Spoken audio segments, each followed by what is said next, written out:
Hi everyone, आप सभी को मैं एक बार फिर से वेलकम करता हूं हमारे इस यूट्यूब प्लेटफॉर्म पर। और एक इम्पॉर्टेंट पॉइंट को हम डिस्कस करने जा रहे हैं, जिसके बारे में आपने इस वीडियो के टाइटल में भी देखा होगा। इसके बारे में आप लोग चर्चा भी सुन रहे होंगे कि काफ़ी टाइम से जिस वेंडर को चेंज होने की प्रोसेसेस के बारे में डिस्कशन चल रहा था। मैंने अपने इस यूट्यूब चैनल पर आपको जो 3 मेन वेंडर्स लाइन में लगे हुए थे, इनके रिप्रेजेंटेशन के बारे में चर्चा करी थी। तो कुछ स्टूडेंट्स के मुझे कमेंट्स आए थे। उन्होंने मुझसे कहा कि सर जी, अगर वेंडर चेंज होता है तो क्या एसएससी ने जो 2024 के दिसंबर मंथ में कैलेंडर जारी किया था, उस शेड्यूल में क्या कोई चेंज हो सकता है या नहीं हो सकता है? तो इस बात पर चर्चा हम अपनी इस वीडियो के अंदर करने वाले हैं। देखो, हमारे लिए जाना आखिरकार क्यों इंपॉर्टेंट है। एसएससी एक ऐसा एग्जामिनेशन कंडक्टिंग बॉडी है जो कि करोड़ों लोगों के एग्जामिनेशन को कंडक्ट कराता है अपने पूरे साल में। जितने भी एग्जामिनेशन एसएससी के द्वारा कंडक्ट कराए जाते हैं, अगर आप उसका टोटल सम करेंगे तो आपको लगभग 3 से 4 करोड़ स्टूडेंट्स सालाना इस एग्जाम से रिलेटेड अलग अलग पॉइंटर्स में अटेम्प्ट करते हुए नजर आते हैं। आप सीजीएल ले लीजिए, CHSL, MTS, steno, GD and what not. तो आप लोगों के लिए जानना जरूरी है कि जो चर्चा आपकी मार्केट में चली हुई है कि सर जो वेंडर चेंज होगा, पहले टीसीएस एग्जाम कंडक्ट करा रहा था, अभी क्या हो सकता है कि एडिक्विडिटी जो एक नया वेंडर है, क्या वो एग्जाम कराएगा, या फिर जो आपकी एनएसई आईटी कंपनी है, क्या वो एग्जाम को कंडक्ट कराएगी। देखो, अभी तक ऑफिशियली इसके बारे में एसएससी ने कोई भी बात मार्केट में नहीं करी है। लेकिन अगर हम किसी भी नए वेंडर को चुनकर या फिर किसी नए वेंडर को एसएससी रिक्रूट करता है तो कई सारे टेक्निकल पॉइंट्स में चेंज देख सकते हैं। बहुत सारे इनके टेक्निकल सिनेरियोज होते हैं, क्राइटेरियाज होते हैं। जैसे कि आपके एग्जाम के पीछे होने वाले आपके एग्जामिनेशन फॉर्म्स का क्रिएशन हो, उस एग्जामिनेशन फॉर्म को आप लोगों के सामने लेकर आने के लिए जो डेटा वो लोग कलेक्ट करते हैं, उसका एक टेक्निकल ऑलरेडी उनके पास स्टोरेज होना चाहिए या नहीं होना चाहिए। वो सारे के सारे पॉइंटर्स भी डिसाइड हो पाते हैं जब आपका वेंडर फाइनलाइज हो जाता है। तो ये सारी टेक्नोलॉजीज को ध्यान में रखते हुए अगर कोई नया वेंडर आता है तो थोड़ा सा हमें मानकर चल सकते हैं कि एग्जाम के जो शेड्यूल है उसमें आपको थोड़े से डिले देखने के लिए मिले। आज 16 अप्रैल है। आपके 2024 के जो दिसंबर मंथ में इन्होंने कैलेंडर दिया था, उसमें कहा था कि 16 अप्रैल को सिलेक्शन पोस्ट फेज नंबर 13 का नोटिफिकेशन आएगा। अब ये देखना होगा कि वो नोटिफिकेशन आता है नहीं आता है। बट क्योंकि ऐसी स्पेकुलेशंस मार्केट में उठती हैं, तो स्टूडेंट्स जो इन एग्जाम्स की तैयारी करते हैं वो कहीं ना कहीं फिर पैनिक करते हैं। उन लोगों को लगता है कि यार, हमें पहले आप ये बता दीजिए कि क्या एग्जाम्स को आप टाइम पे कराएंगे या नहीं कराएंगे, सो दैट कि हम अपनी जो स्टडी प्लानिंग है उसको अकॉर्डिंगली अरेंज कर सकें।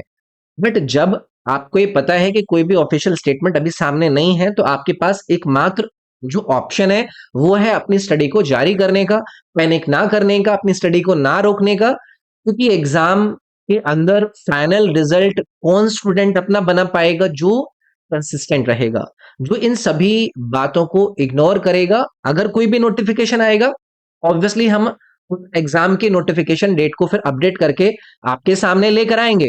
लेकिन फिलहाल के लिए अगर ऑफिशियली हमारे सामने कोई चीज नहीं है, तो हम इससे अपने आप की जो तैयारी है उसको प्रभावित नहीं कर सकते। तो हमारे यहाँ पर 2-3 चीजें हैं जिन चीजों का आप लोग ध्यान रख सकते हैं। पहला, वेंडर अगर चेंज होते हैं तो कई सारे टेक्निकल बैकग्राउंड्स चेक्स करने पड़ते हैं। उन सारे टेक्निकल बैकग्राउंड चेक्स को करने के बाद ही आपकी प्रक्रिया को शुरू किया जाता है। एग्जामिनेशन सेंटर्स क्या होंगे, एग्जामिनेशन सेंटर्स के अलावा आपके जो पेपर को असाइन करने के लिए इनका बैकएंड सिस्टम या फिर सॉफ्टवेयर काम करेगा, वो कौन सा करेगा। इनके जो फॉर्म्स या फिर नोटिफिकेशंस को निकालने के लिए आपका पूरा ड्राफ्ट तैयार करा जाएगा, वो कैसे होगा, किन किन पॉइंटर्स को ध्यान में रखा जाएगा। तो ये सारी बातें तभी निर्धारित करी जाती हैं जब वेंडर्स फाइनलाइज होते हैं। अगर वेंडर फाइनलाइज है तो आप लोगों का हो सकता है कि एग्जाम जिस शेड्यूल पर ऑलरेडी एसएससी ने कैलेंडर दिया है उसी पर हो। लेकिन अगर वेंडर कोई चेंज हुआ है जिसके बारे में अभी कोई अपडेट ऑफिशियली मार्केट में नहीं है, तो आपके एग्जाम को डिले होने के चांसेस हैं। आप लोगों से मैं बस इतना कहना चाहता हूं कि अपनी तैयारी को बिल्कुल भी अफेक्टेड ना होने दें। जिस भी एग्जाम की तैयारी कर रहे हो आप कॉन्टिन्यूस रहें। कोई भी अपडेट आती है हमें पता चल ही जाएगा। अब एग्जाम पहले तो नहीं होगा ना, एग्जाम होगा तो बाद में ही होगा। पहले होता तो हमारे लिए समस्या का विषय था। लेकिन हाँ, मैं ये मानता हूं कि एग्जाम अगर डिले होते हैं तो थोड़ा सा स्टूडेंट डीमोटिवेटेड होता है। लेकिन अगर कोई सीरियसली इस इवेंट को, इस सिचुएशन को अपने लिए एक अपॉर्चुनिटी के रूप में देख रहा है, उन लोगों को एक्स्ट्रा टाइमिंग जो मिलेगी उससे उनको फायदा ही होगा। ऐसा अनसर्टेन ये फेज है स्टूडेंट्स के मैसेजेस के बाद मैंने ये वीडियो को आप लोगों के लिए बनाया है, सो दैट कि आप अपनी तैयारी के बीच में किसी भी प्रकार का ब्रेक ना लें। आप लगातार रहें, क्योंकि लगातार अगर आप रहेंगे तो आप लोगों को एक्स्ट्रा बेनिफिट्स ही मिलेंगे। बाकी मैं आप लोगों से जानना चाहता हूँ, आप लोग मुझे बताइए कि आपको क्या लगता है कि क्या ये आपका एग्जामिनेशन के अंदर वेंडर का फाइनलाइज होना या ना होना आपकी स्टडी को इफेक्ट कर रहा है? या फिर आपको ये लगता है कि एग्जामिनेशंस की जो शेड्यूल 2024 के अंदर एसएससी ने दिए थे वो शेड्यूलिंग टाइम्स और डेट्स यहाँ पर अभी लागू होंगी या नहीं होंगी? तो आप अपनी भी मुझे राय बताइएगा अपने कमेंट्स के जरिए, या फिर अगर आपको कुछ भी बात, कोई भी समस्या आती है तो मुझे कमेंट्स में जरूर उसके बारे में आइडिया दीजिएगा। 2024 में जो इन्होंने नोटिफिकेशन दिया था उसके अंदर इन्होंने डेट्स किस प्रकार से दी थी? सिलेक्शन पोस्ट का नोटिफिकेशन ये 16 अप्रैल को निकालने वाले थे। सीजीएल 2025 का नोटिफिकेशन 22 अप्रैल को निकालने की बात थी। दिल्ली पुलिस सब इंस्पेक्टर यानी कि सीपीयू के एग्जामिनेशन को 16 मई, फिर सीएचएसएल का 27 मई, और ऐसे ही आपके एग्जामिनेशंस को इन्होंने 2025 के अंदर शेड्यूल किया हुआ था। लेट्स सी क्या होता है।